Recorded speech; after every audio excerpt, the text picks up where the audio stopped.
Sveiki žiūrovai, šiandien dar vienas Crossas Inside video ir mes vis dar esam čia aplink Anykščius ir atvažiavam šiandien pas dar vieną mūsų klubietį.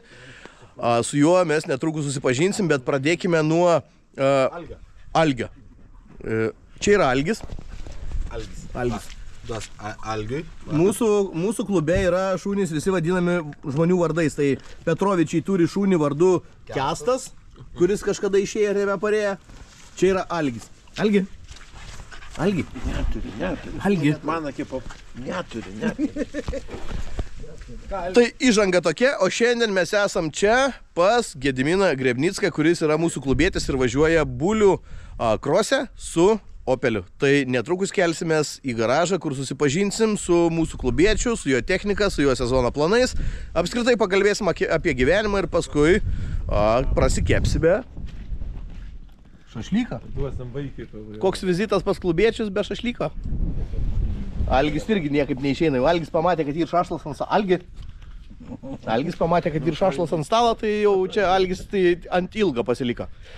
Keliamės į garažą. Ten jau mūsų kolektyvas nuėjo inspektuoti automobilį, krosinį automobilį. Ir užeinam. Krosinis Opel Corsa. Ir mūsų klubo narys Gediminas. Labas. Labas. Nu, kaip peržemojai pradžiai? Gerai, normaliai. Biš padalyvavom žiemos lenktynėse irgi, kur buvo. Ai, nemiegoja ten pečius, kaip sakau, visą žiemą, kad visiškai ten ramiai. Jo, šitą pasitikti. Kur važiavot, ką darėt, kaip sekėsi? Rokiški vienose, gal tik tai dalyvavau, tai 3 vietą. Čia tose gal komandinėse, kur 3 vairuotojai, viena iš jų moteris, ne? Taip. Tai kas buvo moteris? Tavo žmona? Ne. Moteris buvo draugo draugė.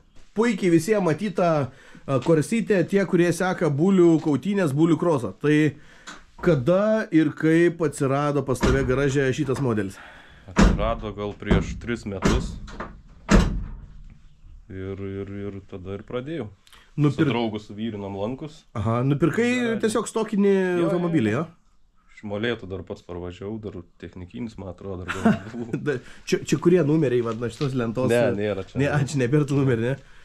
Parvažiavai pats ir tada sumastė tvert sportą, jo? Jo, ten kažkaip tai seniai jau norėjau, bet visą laiką žinodavau, kad labai brangu. Ir automobiliai brangus ten tuos pasiruošti viską, bet sužinojom apie bulių kautynės, nuvažiavom kelis kartus pasižiūrėti, pasidomėjom kaip ten kas ir... Šiek tiek pigesnė lyga sąlyginai? Jo, šiek tiek pigesnė, nes lankų nereikia ten su popieriais, panašiai, tai patys pasidarėm. Lankus darėt patys, ne? Jo. Bet ta prasme vis tiek darėt ne bet kaip, o pagal kažkokią tai realią schemą, kaip turėtų būti... Jo, ten yra schema, yra suvyrinimas, turi atitikti viską, negali būti belė kaip sušašuota ir tiek. Ir pabandėm su įdomu. O prieš šitą projektą kažką su sportu nieko bendro? Tai kaip ta mintis kilo, kad reikia važiuoti? Tai važiuodavau, ta prasme pasižiūrėti visą laiką įdomu būdavo, bet labai norėdavau ir pats, bet tik tiek, kad sakau, žinodavau, kad labai daug pinigų kainuoja. Tai... Nusprendė, kad pabandyti gal galima... Jo. Turiu dar ir kitą ten, kitam garažį. Irgi paruošta, ar ne? Jinai su lankais, su popieriais, bet litrinis variklis ten buvo įdėtas vaikų. Irgi Corsa, ne? Jo. Supratau, tai su ta kol kas koks likimas ten? Su ta kol kas galvoju 2 litrų gal variklių įsidėti, kaip žvėris. Ir bandyti gal, bet čia ateityje kažkada. Supratau. Nu ką, tai dabar automobilis žiemą praleido garaže, matom aprinktas, nurinktas, ką planuojat dabar daryti, ar jau ką pasidarėt per žiemą prie modelio? Pirmas dalykas tai buvo dingus kibirkštis kažkodėl po žiemos. Kas bigunokai kokie? O pasirodo va čia. Laidas šitas buvo atsileidę, minusinis laidas, priveržiu ir vėl užsikūrė ir gerai. Tiek tų bėdų su Opeliu, ne? Jo, jau buvau pradėjęs ieškoti ir Dainio SDI skambinau, kad ten pravotkės, ten viską galvojau, ten reikia. Linkėjimai Dainio SDI, Opelistai didžiajam. Tai va, dabar ką, radiatoriaus laukia užsakytas ir kėbulo meninis lyginimas. Nu čia, jo, bulėse, kai važiuojate, turbūt, kad kėbulo darbai nepastinį vietoj, nes ten pastoviai kažkas tai sulėsa, jo? Visą laiką, jo. Pirmas varžybas iš viso buvo žiaurės, nes visą galą buvo tiek sugrūdė, kad net... Iki lankų. Jo, susiraitė visas. Supratau. Tai dabar tu buliuose pravažiavęs esi kiek varžybų, kiek sezonų? 3 sezonus. 3 sezonus. Nu, realiai ten 2 pirmi, tai net nebuvo pilnai važiuoti, nes su varikliu pastovi bėdų būdavo, tai užkala, tai dar kažkas švaistyklis ten buvo išlindęs. O dabar šį sezoną, tai man atrodo, kad visą gal pravažiavo. Tai čia 1.6 klasės automobilis. Jo, ten ta 1.6 klasė, kaip sakau, mirtininkų klasė, nes ten daug jų ir daug, ir esmė toje, kad ten labai daug naujokų visada būna ir jie ten nežino, nei ten taisyklių laikasi, nei ten kažką. Pats, kaip vertini tą bulių kautynių tvarką, kai pirma kvalifikacija yra iš burtų tvarkos, ta prasme, nu, kad atsitiktinai. Šiaip įdomu, nes dėl to, kad leidžia visiems, ta prasme, pavažiuoti ir pirmam, ir antram, nebūna taip, kad va, kaip Aukštaitijai, pavyzdžiui, Aukštaitijos. Pagal chronometruojamus, nu. Kur tu ten jau kokiu greičiu pravažiavai, tai taip ir važiuoji, o čia biškai įdomiau. Tai tekia ir priekį startuoti, ir galės startuoti per tos 3 metus, turbūt visokių situacijų buvę. Kalbant apie rezultatus, kas yra gavęsi taurių lentyną papildyti iš kokių etapų, kažkur tai pavyko sužibėti? Kol kas viena taurė, 2 vietos Šiauliuose, kai tau koja ten buvo. Hebra, nelipkit ant kojas, ant žaizdos, jo, man koja sulūža ir aš tada turbūt nebelabai veiksmingas buvau, dėl kitų aplinkybių irgi. Bet tai įsirašiai į savo sezono pasiekimus karjeros. Tada tik nepamenu dabar pavardė, su geltona Astra tokia važiuoja.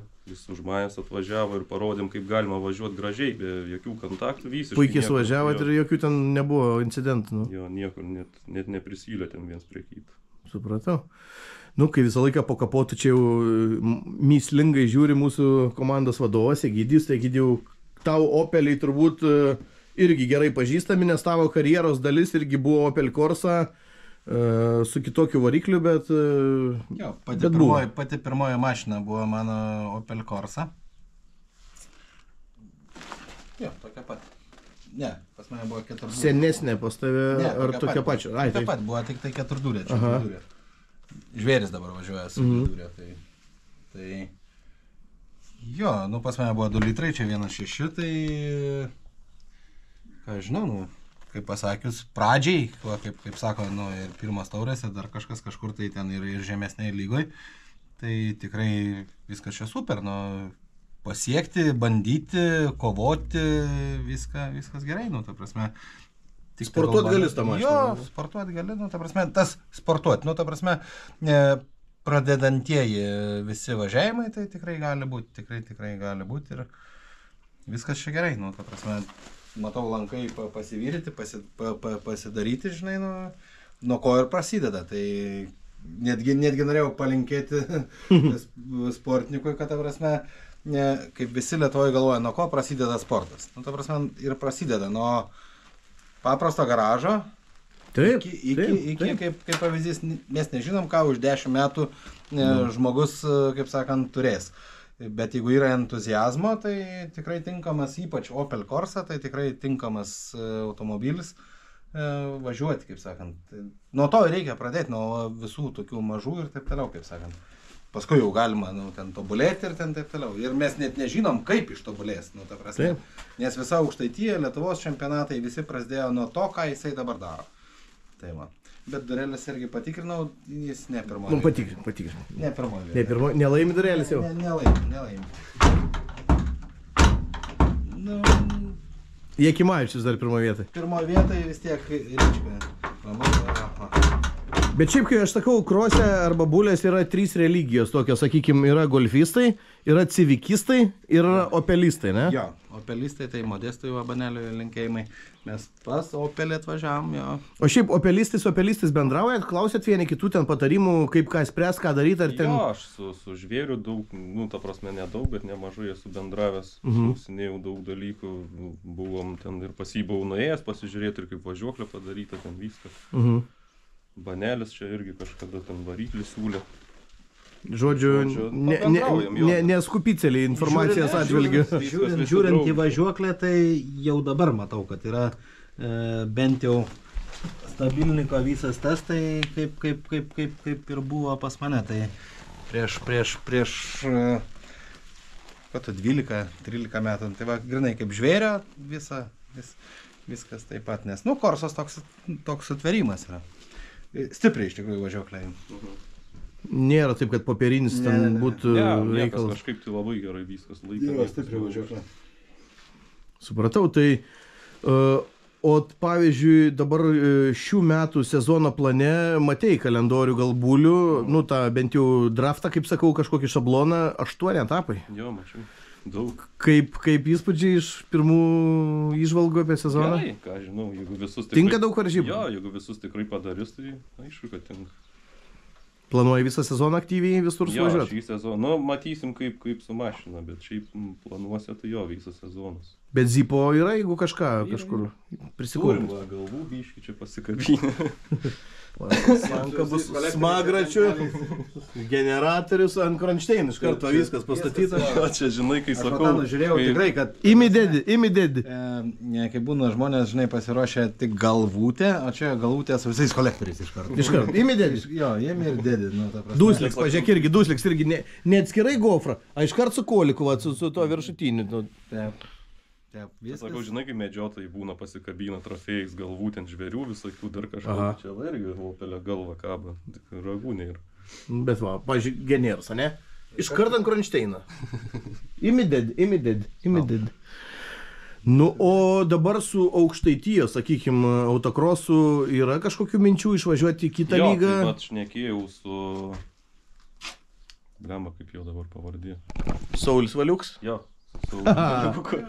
Aukštaitijos vienas iš krikštatėvių kartu su kitais, kurie pradėjo visą tą reikalą. Jo, nes buvom čia žiemą nuvažiavę su savo mašina pasibandyti ten jo tą ledą trasą, bet ten buvo baisu, nes ten arimas toks ir žodžiu, mašinos laužimas. Nu, bet esmė tokia, kad su juo šnekėjom dėl tos kitos, kur sakau, yra.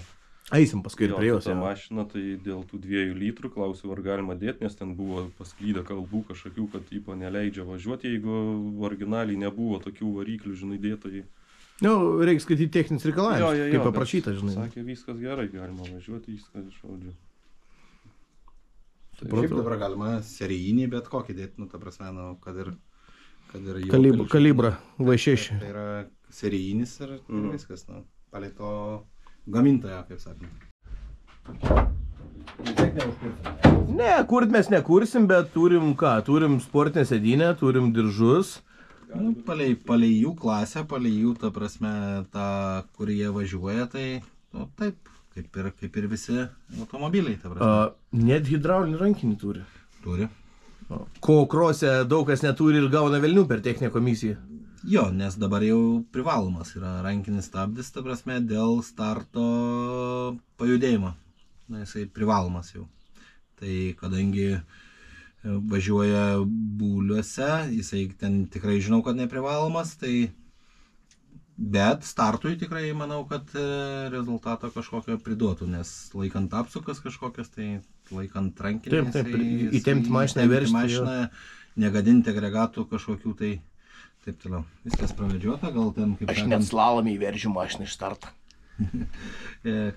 Kad ir netgi, nu taip, galėtų pasakyti, nu, gal sena kažkokia sėdynė, dar kažkas, bet viskas, ką žinau, padaryta. Nu, ne VRC važiuojam, kad reikėtų homologacijas. Jo, bet padaryta, ką žinau, viskas, naujo vamzdeliai visokie, viskas gerai. Noriu aš tau parodyti svarbiausią dalyką šioje mašinoje man. Nu. Kameros laikiklis. Yra kamera, yra vaizdų. Tai kamerą turi. Susifilmuoji, ten momentų būna būlėse, jau turbūt visokių. Kokį per tuos metus patį rimčiausią incidentą, sakykime, esi turėjęs, kur ten krešas, rolloveris, ten lenkimas rimtas, gražus, ar kas labiausiai atsimena? Labiausiai jau įstrygęs, tai gal šuolis iš tramplyno motokroso trasos. Čia Šiauliuose. Kai išskridai iš autokroso trasos į motokroso trasą? Ir ten įsivaizdavau, žinai, kas yra stalas? Žinau stalas, kas yra? Tai aš įsivaizdavau, kad ten stalas, o ten pasirodo buvo tiesiog toks. Ten perkritimas. Ir aš dar spaudžiau gazą, kad, nu, galvojau ant to stalo, kad užvažiuočiau. O ten motokroso terminais kalbant, buvo ne stalas, o papas. Papiukas. Ir perkritai per papą? Jo. Kaip nusileidai? Tai skaudžiai. Išserdė? Ne, nieko, nulūžo krankšteinas. variklę, bet vėl važiavau. O nugarą neišserdė? Nugarą šiek tiek išsiardė. Dar teisėjas atėjo, sako, turėjau stovėti ant to. Papiuką. Jo, A, tai kaip tu ten nuvažiavai? Ten išstūmė kažkas, aš neatsimenu. Nebebuvo kur dėtis? Jo, nebebuvo kur dėtis ir kad nesustot visiškai, tai sakau, prašoksiu. Prašokai. Prašokau. Supratau. Nu va, galite iš kėbulo spalvų pasižiūrėti, kiek yra bulių kautynėse, bulių krose momentų, kai liečiasi kėbulas su kėbulu. Čiagi ne pats, kai sakau, į plavyklą važiuodamas nuvarė pusę šoną, o geltoną, tai čia bus koks nors Opelis. Gal Civikas, žodžiu, spalvų gama čia yra tikrai didelė, nes, braukas tie automobiliai. Čia šiek tiek jau, kaip sakau, buvo gavęs į užpakalį, sustumtas iki lankų pasidarė harmoniką. Čia, kur pasakojau, šitą vietą buvo va į kitų lankų sustumtas. Suvažiavo čia. Per pirmas varžybas. Buvo graži mašina ir sudaužė stipriai. Bet yra nuomonės skaitiklis, gal su nuomonės skaitikliu. Nein kažko biško pakalti. Čia meninė lyginimo įrankis.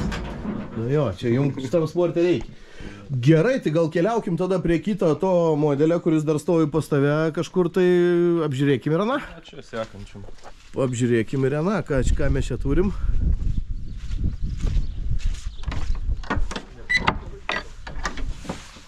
O, dar vienas Opelis. Realiai žvėriui patiks tikrai šis reportažas. O, bet dar ir meškerių yra, žiūrėk. O, čia visko. Nu ir kas su šituo dabar modeliuku? Irgi su lankai, su viskuo? Jo, su šituo sakau, čia yra litrinis varikliukas. Ten iš mergaitės kažkokios pirkau, dabar nepasakysiu. Tai susvapinus į 2 litrus, tai būtų visai neblogai, ne? Jo. Tik vat nežinau, kaip man reiks su Egidijum pasišnekėti, kaip jie ten sutalpina tos 2 litrus į tą mažą. Sutalpina kažkaip 2 litrus? Girdi, aš dabar žiūriu ant dulkių pavardę iš mergaitės. Jo. Raminta Jankauskaitė. Ramintas mašina. Ramintai linkėjimai. Raminta, labai senai matėmės, norim tave pamatyti trasoj, nes dabar praeitą sezoną Raminta lik ir nevažiavo, kiek atsimenu. Metė sportą, bet žinok, viskas yra tvarkoj. Su arkliukais pradėjo. Tavo automobilį... Su arkliukais pradėjo jodžiu? Arkliukais. Arklio galės ir tavo sporte, bet mes labai tikimės, kad tu dar sugrįši į šį sportą, bet jeigu ir nesugrįši, tai žinau, kad tavo automobilis saugiuose rankose. Ramintas Jankauskaitės mašina, čia pas Geda. Wow, geras, va čia tai nesitikėjau, rimtai. Ir aš nesitikėjau. Raminta Jankauskaitė 506. Geras, rimtai, nesitikėjau, kad Ramintas mašiną rasi pas mūsų klubėti garažį. Geras nam. Pažiūrė, ratlankiai. Ratlankiai, čia kazankės vadinas tie? Taip. Speed, kokie ten? Speedline. Evo Kors. Nu, tai dabar su šito modeliuku sakei, kad svapinsit kažką tai ateityje gal į 2 litrus kažkokius, ne? Gal 2 litrus įdėti. Nu jau. Tai gal tu jau viską dėk, ta prasme, ten jau baig šitą. Tai tu kaip sakau, mes irgi dabar Anykščiuose lankėmės pas mūsų klubietį Andrių Prichodko ir jis turi golfą Braškos pirktą į Aukštaitiją ir dar turi iš Zabielos nupirktą golfuką su lankais ir sakė, gal pasidarysiu atskirai bulius. Tai tu irgi kaip link tos vizijos, kad vieną mašiną tai sporto šakai. Nes, ta prasme, šitą, jeigu darytis normaliai į Aukštaitiją kažkur važiuoti, tai jos į bulius bišį gaila būtų. Taip, nes kėbulas tai tikrai geras. Ana palieki buliam šitą Aukštaitijai. Geriau vieną tada pasirink ir pataupysi savo asmeninius finansus. Aš tai daryčiau priešingai. Aš daryčiau 2 mašinas kiekvieną discipliną. Eik tu nahui. Ta prasme, jis dėl to taip sako, nes jam prie to mašiną reiks dirbti, 2 mašinas dvigubai daugiau darbo. Bet šiaip, aš tai pagal logiką galvojant, tai kiekviena mašina turėtų turėti savo sporto šaką, kad, ta prasme, nedrošti tos pačios mašinas ten, kur buliuose rizikinga subelsti, tarkim, tą mašiną, gaila būtų. Gerai, nusiūsim Ramintai. Ką tu sakys, ką vakarį. Dar visada klausim savo klubiečių, ką šiaip gyvenime veiki, kuo užsiemi, kuo vertiesi, iš ko gyveni, nes, kaip sakau, sportas tai visada yra kažkoks hobis, kažkokia pramoga, o žmonės gyvena iš kitų dalykų. Tai daugiabučių renovacija. O, tai dirbi prie apdailų, prie statybų? Brigadininkas. Ta prasme, lietuviškai kaip čia, nežinau. Darbų vykdytojas kažkas tokį. O, tai jau brigadininkas tai jau savo brigadą turi? Na jo. Supratau, tai ne tai, kad pats špakliuoja sienas jau... Aš ir pats dirbu, bet... Kai reikia. O čia meškerytės ant stogo turbūt ir hobis žvejyba kažkokia, tai... Čia seniau gal labiau buvo hobis, dabar jau nebelabai laiko yra tam, tai labai retai, kad išvažiuoji, bet būna pažvėjoji kartais. Supratau. Tai reikia organizuoti, aš galvoju, mums bendrą žvejybą, mūsų klubietis buvęs, dabar išėjo vienam sezonui kitą klubą, Ašakienas, bet sakė, gal pareis, nes, žinai, kaip sakau, visada vaikai išeina kažkur paieškoti naujų kelių ir nerand geriau ir pareina. Tai jeigu neras geriau ir pareis, tai mes galim pas jį prūdė žvejybą, kokį nors erškėtų, karpį visą. Mes užvakar kepėm erškėtą, nekepėm, valgėm jo išrūkytą erškėtą, tai geras. Tai va, tai žodžiu, gedai, jeigu tu pas mus pareisim, mes tau žvejoklį vieną turim, su nemažai arsenalo. Nu ką, tai aš nežinau, mes turbūt, kad su Gedu apšnekėjom viską, tai kada dabar Gedai artimiausi išvažiavimai į trasą, ar dar testai kažkokie laukia, kažkur bandysit? Bandysim su Rokiškiu susitart, kad padarytų treniruoti. Trekdėjų tokį, kad biškai prasuktų ratų. Balandžio kažkas vidury, gal reikia, kad pradžiūtų dabar labai. Jo, dabar žiauri šlapia visur. O tada jau ką, jau Paulių pirmas startas Šiauliuose, mačiau, jeigu žies. Kažkada ten, jo. Prieš tai dar Aukštaityje, tai mes dar į Aukštaityje kaip klubas važiuosim, o tada jau Bulius pradėsim, 8 etapai, bus smagu. Dar viena rubrika iš Ekroso gyvenimo. Ekrosas NT, nekilnojama turto agentūra. Yra troba. Vietovų, pažiūrėk, kokie rastai. Rastai čia senobiniai, čia 100 metų stovėjo ir dar 100 stovės. Žiūrėk, Gedai, dar vienas klausimas mums į rubriką. Žmonai, Tamas, sakau, žiūrėk, sakau, gal tu nori, sakau, į rubriką mums pakomentuoti, vat, kaip savo vyro hobį vertinti. Saka, ne, aš nieko nekomentuosiu, nams nepabaigts. Tai daug pinigų nuvalgo nuo namo sportas ar... Nuvalga sportas, ne? Ne vien pinigų, bet ir laiko labai daug nuvalgo. Šiaip pats viską... Nes turi rinktis, ta prasme vis tiek darbo dienom dirbi, savaitgalį laisvi, tai savaitgalį arba namą kažką darai, arba mašiną. Tai... Na, bet atsiverti varžybų kalendorių, žiūri, kad nams palauks. Tipo, rastai 100 metų stovėjo, pastovės dar 100 varžybas, tai nepalauks. Bet planas, va, šitą trobą pasidaryti tokie kaip vasarnami kažkokie gyvenimo, ne? Aš galiu pasakyti, labai jaukiai įvėjai, iš karto labai jaukiai jaukiai. Atrodo, kad Pizė. Nu, ta prasme neįrengta, bet iš karto vėjais. Man tas medienas kvapas, tų tikrų rastų. Bet, žinok, jaukiai, atrodo, kad čia Panevėžys. Jo, aš irgi, kad atrodo. Žiauriai jaukiai jaučiamės. Tai žodžiu... Pas tave aura gera. Aura gera, žmona irgi gera, nes jeigu būtų žmonė gera, tai tie modeliai stovėtų jau ant gatvės išmesti jau. Čemodans ten, šalmai ten, viskas ten. Tai žodžiu, namo projekts irgi kažkada užsibaigs. Ja. Ne, super. Nu, aš labai tikiuosi, kad, kai sakau, kad niekada sportas nepaimtų tiek pinigų, kad nebeliktų namui. Tai man atrodo, kad Gedas suderins čia ir namo reikalus, ir garažo reikalus. Nu ką, tai ačiū tau tada už interviu, už pasakojimą ir... Ačiū, kad aplankėt. Jo, tai visada smagu aplankyti klubiečius, nes, kaip sakau, visi matomės visada trasuose, o kas ką veikia ir kaip gyvena, nieko niekada nežinom. Tai ir mūsų žiūrovom lygiai taip pat, aš manau, kad įdomu sužinot, ką veikia, kaip gyvena, ką planuoja mūsų klubo nariai. Tai šiandien mes čia buvome Anykščių rajone pas Gediminą Grebnicką. Tai visi tie, kas važiuoja žiūrėti bulių kautynės, bulių krosą, stebėkit Gediminą, palaikykit Gediminą, mes lygiai taip pat būsim šalia trasos su fotikais, kamerom ir stebėsim mūsų klubo narių pasirodymą. Tai ačiū Jums, kad žiūrėjot ir pasimatysim kitoj serijai. Nepamirškit paspausti laiko, subscribe, paspauskit varpelį, kad visus videkus pamatytumėt pirmieji ir pasimatom kitoj serijoje. Čiau.